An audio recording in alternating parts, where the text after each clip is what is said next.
He is joined by Senate Chairman, National Iranian Congress, and author of Comrade Ayatollah Amir Fakhrآور. Gentlemen, welcome. Great to see you both this morning. I want to start with this. President Trump, he held a brief press conference yesterday where he answered a reporter's questions over his comments, calling the war complete. Listen.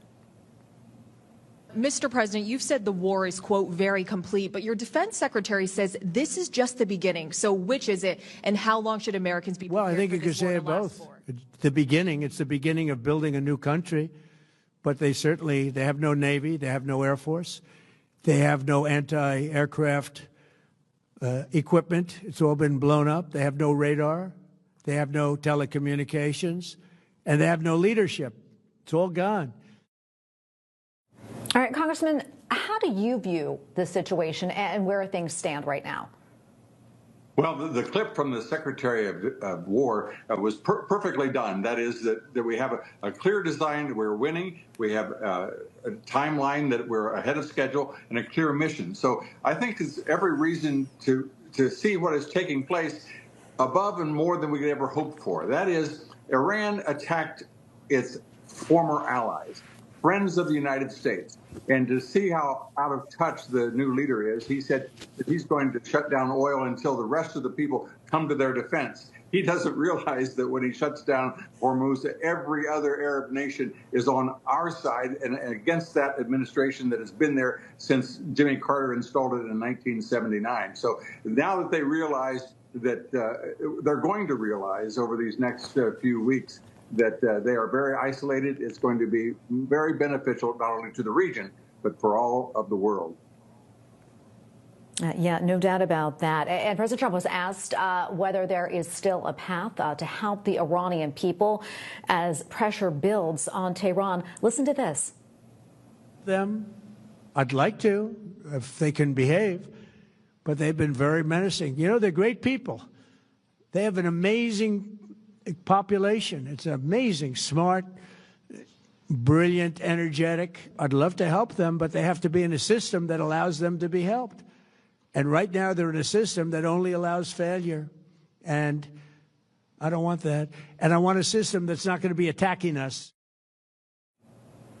All right, Amir, it sounds like the president is thinking beyond these military strikes. Are we looking at regime change? And if so, what do you think that would look like? Thank you for having me. If you may, I want to talk directly to President Trump. We, the Iranian people, we love President Trump. You know, if it's just two people on the planet, on this planet Earth, that the Iranian people are listening to and they are very respectful to, it's President Trump and Prime Minister Benjamin Netanyahu. President Trump right now, it's exactly at the point that General Douglas MacArthur have been the post-war Japan. General Douglas MacArthur, yes, the U.S. destroyed Japan with even nuclear bomb, and Japan didn't have anything. Then United States became the greatest friend of Japan, stayed there, the U.S. military stayed there to protect Japan, and then help them to come up from a destroyed nation, a severe enemy, to a greatest ally and friend of United States and part of G7. And we need that right now. We need United States to stay there. We don't have army. President Trump said it clearly. We don't have anything right now. We, 100 million Iranian people, we need United States to stay there forever and help us. President Trump can be General Douglas MacArthur to draft the new constitution for us based on United States Constitution. It worked in Japan. It will work in Iran. We don't need any official religion. We don't need Islam and Quran in Iran anymore because Iran is not Islamic nation anymore. Iran is a Christian nation right now. Everybody converted to Christianity. And we don't need anybody as the ultimate power in Iran. We don't need king, the son of late king going around, and it's a joke saying I'm the leader of next Iran. No, we don't need him. We just need President Trump to call all opposition factions to come together and create constitutional assembly and draft the new constitution. And we need US to be there, help us to build the country from scratch again and be the greatest ally and friend of the United States, the same as Japan. Yeah, Amir, great points there, and great point about Christianity. I know it's growing by leaps and bounds there in Iran. Meantime, the regime declared Mojtaba Khomeini the new supreme leader, but it has been more than 24 hours later, and still really no real proof of life, just an AI-generated video and old photos of him. And even the Iranian people themselves are starting to call him the AI Ayatollah. So, Congressman, what is a signal to you? Well, the Amir mentioned something that's very important for all Americans to recall and remember. Iran has always been our friend. There were times we got as low as 8 votes in the United Nations. Iran was always with us. The people of Iran and Americans, as well as the Israelis, are all very good friends. The Shah came to the aid of Israel in the Yom Kippur War in 1973, which sealed his face with the radical left. And then when Jimmy Carter came in and said, not only overthrew him, but then said, we think Khomeini might be a saint, and set up this government that we have now. All of that has been simmering at a very thin level across the top. They killed between 35,000 and 50,000 people just a month ago. It's interesting that the Democrats, who are so interested in taking innocent life, will not speak a word of opposition to these madmen that killed tens of thousands of people when they went to the streets just a month ago. And so what is happening is the entire Arab world, which supports the United States, are friends of President Trump. What we see in the process is a restructuring that is going to be extremely beneficial to all of us.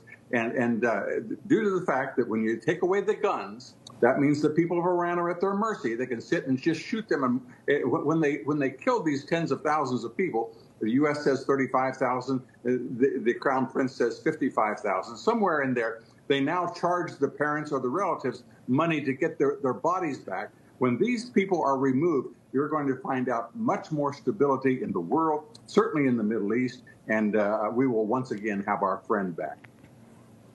Yeah, Amir, I want to go back to you quickly. I know we're running out of time, but I want to ask you, have you been able to get in contact with family, friends over in Iran? I know I've tried. I haven't been able to. I know communication isn't the best. But what are you hearing on the ground there and how they're reacting to what's taking place at this moment? It's totally internet blackout and phone blackout again. We lost the contact with our friends. And we have some way to be in touch with our network inside the country. But regime only trying to don't let the people inside the country, 90 million inside. We have 10 million outside, 90 million inside. The regime just doesn't want them to hear the news that what is happening. And it's, as you mentioned perfectly, it's AI generated everything. Nobody in Iran, none of us, we have been fighting with this regime. I have been fighting with this regime for last 34 years, since I was 16 and first I was arrested. I never heard Mojtaba's voice. We don't know who the hell he is.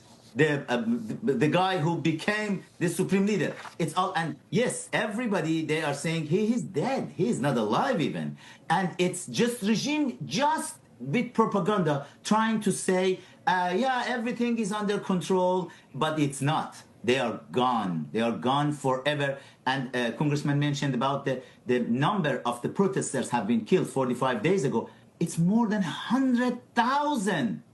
Just, yeah, it was approved, more than 50,000, but more than 100,000 protesters have been killed just less than 2 months ago. 400,000 have been shot in the street. All those people, we had millions of people, tens of millions of people protesting in the street. They are just waiting right now because President Trump told them to wait until this 3 weeks period is gone, and then the people will come out. And I want to ask the congressman, please don't mention that guy, Crown Prince. He is not Crown Prince. He's just a joke. 65 years old baby. He could help to bring together all oppositions, but he's just going around right now saying, me, oh, it's just me. No, it's not him. We are at the 1776 point of United States. We want to have constitution. All right, Amir, I gotta jump in here. I gotta jump in here. I'm sorry to interrupt you. We're running out of time, but gentlemen, thank you both so much for coming on and weighing in. Always a pleasure. Appreciate it. Thank you.